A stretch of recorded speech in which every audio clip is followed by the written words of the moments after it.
Dumper লরির সংঘর্ষে lorry চালকের মৃত্যুর ঘটনায় বুধবার উত্তাল হয়ে উঠল মালদার চাঁচল থানার শামশি জিয়াগাছি এলাকা। ঘটনায় উত্তেজিত জনতার ক্ষোভের মুখে পড়ল পুলিশ, যার জেরে ব্যাপক উত্তেজনাময় পরিস্থিতি তৈরি হলো এলাকায়। জানা গেছে, বুধবার ভোররাতে শামশির জিয়াগাছি বাইপাস এলাকায় রাস্তার ধারে দাঁড়িয়েছিল ছাই বোঝাই একটি ডাম্পার। সেই ডাম্পারে হঠাৎ করেই ছাই বোঝাই এক 14 চাকার লরি সজোরে ধাক্কা মারে। সেই ধাক্কায় লরির সামনের অংশ পুরোপুরি দুমড়ে মুচড়ে যায়। ঘটনায় লরি চালকের মর্মান্তিক মৃত্যু হয় এবং লরির খালাসি দীর্ঘক্ষণ গুরুতর আহত অবস্থায় লরিতেই আটকে থাকেন। ডাম্পার খারাপ হয়ে গেছিল, খারাপ হওয়ার কারণে সে রাস্তার মধ্যে দাঁড়িয়েছিল। কিছুক্ষণ নাগাদ একটি ট্রাক স্পিড গতিতে এসে ডাম্পারের সঙ্গে ধাক্কা দেয়, যার কারণে গাড়ির মধ্যে ট্রাকের মধ্যে একটি ড্রাইভার একটি খালাসি রয়েছিল। খালাসি মানে তৎক্ষণাৎই একবারে সিরিয়াস অবস্থার মধ্যেই ছিল। লোকাল স্থায়ী বাসিন্দা এসে তাকে হাসপাতালে নিয়ে গিয়ে ট্রিটমেন্টের ব্যবস্থা করে। এখন তার মানে সেটা রিপোর্ট পাই আমরা যে সে ডেথ করে গেছে। যিনি ড্রাইভার ছিলেন তিনি এখন গাড়ির মধ্যে রয়েছেন, তার পাগুলো আটকানো রয়েছে। সকাল থেকে তাকে উদ্ধার পর্ব শুরু হয়েছে, এখন থেকে তাকে উদ্ধার করা হয়নি। এই ঘটনায় উত্তেজিত জনতা চাঁচল থানার পুলিশের বিরুদ্ধে নিষ্ক্রিয়তার অভিযোগ তুলে পথ অবরোধ করে তুমুল বিক্ষোভ দেখাতে থাকেন। ওই সময় পুলিশ অবরোধ তুলতে গেলে উত্তেজিত জনতার ক্ষোভের মুখে পড়ে পুলিশ। অবরোধকারীরা পুলিশের গায়ে লরির ছাই ছিটিয়ে তুমুল বিক্ষোভ দেখান।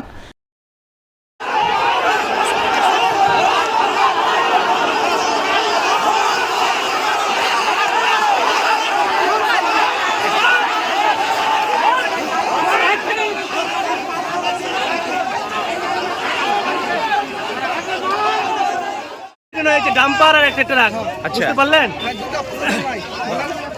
একটা লোক মারা গেছে আর একটা লোক জীবিত আছে।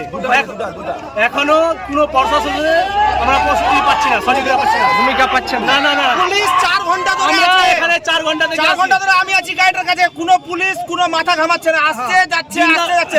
লোকটা বাপরে মারে করছে, কিন্তু পুলিশ কোনো আইন কাজ করছে না। তার জন্য আমরা সবাই মিলে গ্রামবাসী পথ অবরোধ করেছি। যদিও পরে বিশাল পুলিশ বাহিনী গিয়ে পরিস্থিতি নিয়ন্ত্রণে আনে বলে জানা গেছে। গ্যাস কাটার এনেছি আমি, ইলেকট্রিক কাটার আমি নিয়ে এসেছি, কিন্তু ওটাকে বার করতে পারছি না।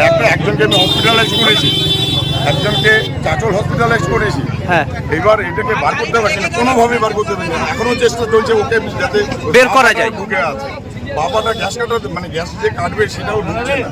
এখনো চেষ্টা করছি যে ওটাকে আমাদেরকে যেগুলো রিকভারি করতে হবে, মানুষটাকে তো বাঁচাতে হবে। কিন্তু তারপরেও যে এরকম পুলিশের উপরে হামলা। মহরমের শোভাযাত্রাকে ঘিরে দুই দলের বিবাদে বুধবার সন্ধ্যায় উত্তেজনা ছড়ায় পুকুরিয়া থানার মির্জাতপুর এলাকা। বিবাদের জেরে তৃণমূলের রাজ্যসভার সাংসদ মৌসুম নূর ও জেলা পরিষদ সদস্য শামসুল হকের গাড়ি ভাঙচুরের ঘটনা ঘটেছে বলে খবর। আর এই ঘটনায় পরানপুর অঞ্চল তৃণমূলের চেয়ারম্যান শেখ শাহজাহান অভিযোগ করে বলেন, এই গন্ডগোল ঘটিয়েছে কংগ্রেসীরা। তারাই তাকে খুন করার উদ্দেশ্যে তার উপর হামলা চালায়, যদিও তিনি অল্পের জন্য প্রাণে রক্ষা পান। তবে এই ঘটনায় তৃণমূলের রাজ্যসভার সাংসদ মৌসুম নূর ও জেলা পরিষদ সদস্য শামসুল হকের গাড়ি ভাঙচুর করা হয়েছে। গোটা ঘটনা জানিয়ে তিনি পুলিশে অভিযোগ দায়ের করেন।